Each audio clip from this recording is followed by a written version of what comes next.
guys, Jenny with On Fire Fit, and today I am doing a little update on my use it or lose it, no buy year. What other things did we have? There was a long list of my project pan, using things up, and this is the year. Now, in the meantime, whether you're watching this currently in real time or you are watching this down the road, we are currently in a stay at home situation due to the coronavirus. We are making history, as they say. And so I think it's providing opportunities that we would not normally have. However, I don't know if we are all thinking of it as opportunity. I think a lot of people are very fearful. It is very easy, and I am one of the people that can easily also get sucked into media and what look like facts and what can really draw our attention into fear. And yet, the thing that I keep coming back to is how important it is to use this time to become better people. There are so many interesting things that are going on currently. Just one simple example, an epidemiologist, which is a person that actually studies exactly what we're going through right now, originally had written a whole thing about how 2 million people were potentially going to die from this coronavirus. And the very next day, and so that story was very promoted in the media. People are terrified and very fearful. Then the very next day he said he was wrong and it's more like 20,000. Now, I'm not going to try to get into the details of that article, but this is just an example of how what we are latching onto as what we consider to be facts are not necessarily facts. There is a lot of unknown in this area with the coronavirus because it's not something that has been studied before. One thing we do know is it doesn't surprise God. God already knows the solution. He already knew this was coming. He's already gone before us. And whether this came from God or from, the evil, or it's part of being in a fallen world, the same solution will apply, and that is to turn our focus back on God and use this time as a time to grow in strength. If we find that we are living in anxiety or fear, or we're starting to be angry at people, I think that it's a perfect opportunity to look inside ourselves and see what's going on. Try to unravel some of that, and it might feel uncomfortable and it might be something that really is hard to do, but I would encourage you to use this time not to get deeper into bitterness or anger or blaming or fear or anxiety, but to use it as an opportunity to really grow. Some people are working more than they normally would because they're in an essential industry, and some people are working less, especially the people that are working less and those people that are at home. I would really highly consider not to just lay there and watch news and media and play video games all day and night. Use this time so that when the time is over, that you would really say, wow, I learned so much and I grew so much, and I'm really grateful for that opportunity. Now, like I said, this may be something that you're watching down the road and it's not during the time that we're dealing with this, but I think that this is something you can apply at any time of your life. So wherever you are, whatever time of your life you're at, or whatever, day of the year it is right now, I would just say, take some time, try to allow your world to be a little rattled so that you can focus on the things that really build you and strengthen you. In the Bible, it says we can choose blessing or cursing, life or death. And God puts that before us, and he says we have that choice. So how are we going to choose to be blessed and live a healthier life? today I am doing use it or lose it, and that is part of my thing for this year, and I don't want to lose sight of that, because this is an opportunity and a time that I can really pour into some of the things that I had as goals at the beginning of the year, and I think you can too. I'm going to just kind of show you some of the things that I've been using during the last couple of months. This actually is February, my use it or lose it from February, and then part of March, because I failed to do it soon enough right after February, so I don't even know why. I think I just zoned out on it or something. But I'm going to go through a few things. I'm going to start with the more petty things, which would be products that I've used. And actually, I have not used up any makeup products. I'm still working through a lot of that. I did use up I love this brand. It is very inexpensive. It's called The Ordinary. And this is a squalane plant-derived oil, and you use it on your face kind of like a moisturizer, but it's very low in price, so definitely I would buy this again. I think this is really good and keeps your budget, happy. We used up this retinol vitamin C concentrate also by MD Complete, and I do like that brand as well. My kids both use it, and it's been a really good one. This is sort of like a Retin-A type of version, but it's like a vitamin C. That's been really good too. We used that one up. I'm going to switch over to my kitchen things. I was going to take you in my kitchen, but the lighting is not that great. By the way, I don't know if you are a person that has not been able to go to the hairdresser because of all this lockdown situation, but I need a trim of my bangs, and I just vow not to let myself cut my own bangs because it doesn't go well. So can't wait to get back to my hairdresser and have the bangs helped out a little bit. Okay, so into the kitchen, even though I'm not going there, I used up my nutritional yeast, and this I've been putting in my smoothie shakes, and that's really good. It's a good source of protein, like a vegetarian source, and really good for you.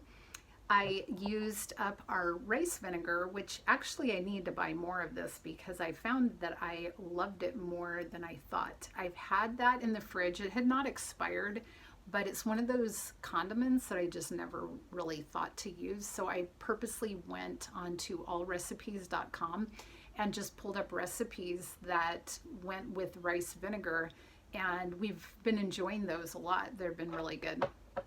Then this one, actually, it looks like there's a little left, but I guess I couldn't get it out at the time. My molasses that I looked and I was like, oh, it's going to expire pretty soon. And I don't know, does molasses really expire? But I made pancakes with these, and we had my son's friend over, and his dad is a world-renowned chef. So whenever this kid likes my food, I feel very, very happy with myself. I made molasses pancakes. Oh my goodness, they loved it. If you want recipes for any of this stuff that I made, I would be happy to share those, and I can post those below. I think I just got sticky hands from molasses. Okay, so moving on to some of the books that I finished. So this has been probably my biggest thing, because I really love to read. Some books are more fun to read than other books. I don't read a lot of fun books currently, but that's mainly because I really am trying to use what I have rather than getting other books. I do tend to go to the library for books, but a lot of books that I have were given to me for a retreat that I was on and things like that. And I actually really loved the books, and I'm glad that I kind of forced myself to go through them because they were definitely worth it. It's just, I don't know why. Maybe I just get into a lazy mode around the time that I would normally be reading. So it's been really good. I've basically set myself a little agenda of what I was going to read, 10 pages a day, and just kind of work through it little by little. So I'm just going to show you really quick how to pray. This is the Best of John Wesley on Prayer, and it was given to me by Joelle, who was one of the people that led the retreat that I went to a couple years ago. People at that retreat gave me a lot of wonderful books, but I just haven't had the opportunity to read them. So I read that one. That was really good.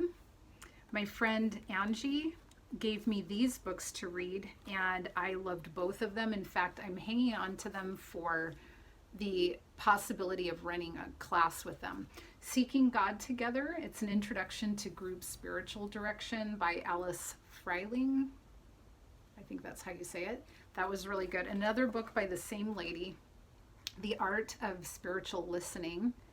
That was really excellent too. Alice Freiling as well. And so definitely, I used this actually in my last Bible study, but I'm planning on using some of this in the future. Somebody that I've been reading and listening to, and I want to say that there's very few people that I listen to where I agree with everything that they say, or maybe it's a new way of looking at things that I haven't really thought of. So I enjoy exploring different viewpoints, and then I still usually will have my little opinion about it, but Exploring the Prophetic by Sean Bowles, very interesting, that basically looking at how you can pray and find out God's heart for people. And this is like an amazing way to connect with people. And so in some ways, I think in my traditional Christian world, the prophetic is kind of shied away from because people get very anxious not knowing who's really a prophet and who's not, or, you know, we're told to be cautious with false prophets and stuff. But I think a lot of what Sean Bowles and some of the other people that talk about the prophetic, what they're really referring to is not necessarily calling yourself a prophet, but really looking more at what God's heart is for people. Like, what is God's real intention for a particular person? And so in that way, you approach people in such a more humble and loving way, rather than trying to judge people, because truly we don't really know everything, right? We can't be judging people according to our own standards and things. We have to always weigh it against the Bible. But even then, we approach people in love and truth like Jesus did. And so when we learn better about how to do that, I think that's key. Another book that I just finished is called Master of One. And this was really good. It's about finding your purpose and really focusing on the one thing that you are gifted at, and really honing in on that rather than doing a million things, trying to really find what it is that is your true thing, that you really are your gift for the people around you and how you can serve people best. And I'm still trying to figure that out for myself, but I thought it was a good book for exploring that. And then I'm at the very tail end, I'll probably show this in the next video since I'm not quite done, of this book that my other friend Melissa gave me. And it's a prayer book by Robert Harris. And I'm right at the very end. I think I only have like 20 pages left. And it's just teaching people how to pray in different ways. Sometimes I think we get caught up in whether we're praying right or whatever. Pretty much after the end of this, any which way you communicate with God really, I think, is the key. Not so much that you do it right or wrong. So I think that's a really awesome book too.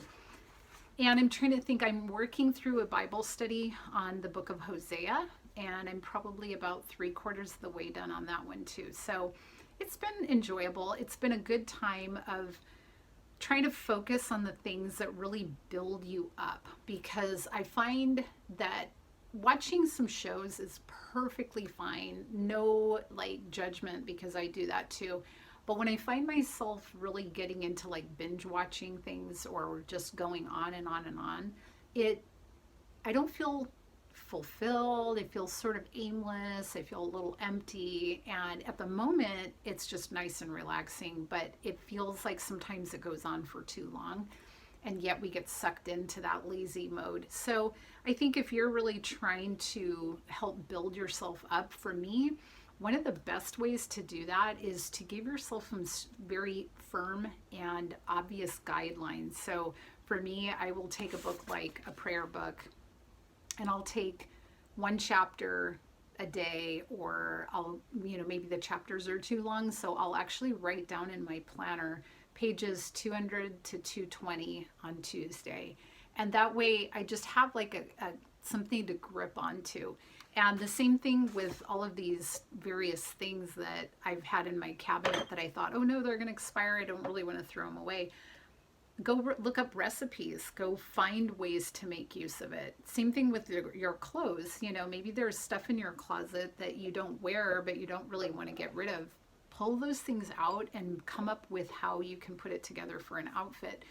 And or bless somebody with it, give it away and bless somebody else with it. But I think we can really choose how we're going to use the things that we already have, how we can refocus on things that are more important, and how we can really use this time to grow and be stronger and help and support and love other people. Just like in Sean Bull's book, looking at people through the way that we think God might be looking at them versus having an instantaneous defensive anger about things they might say or do.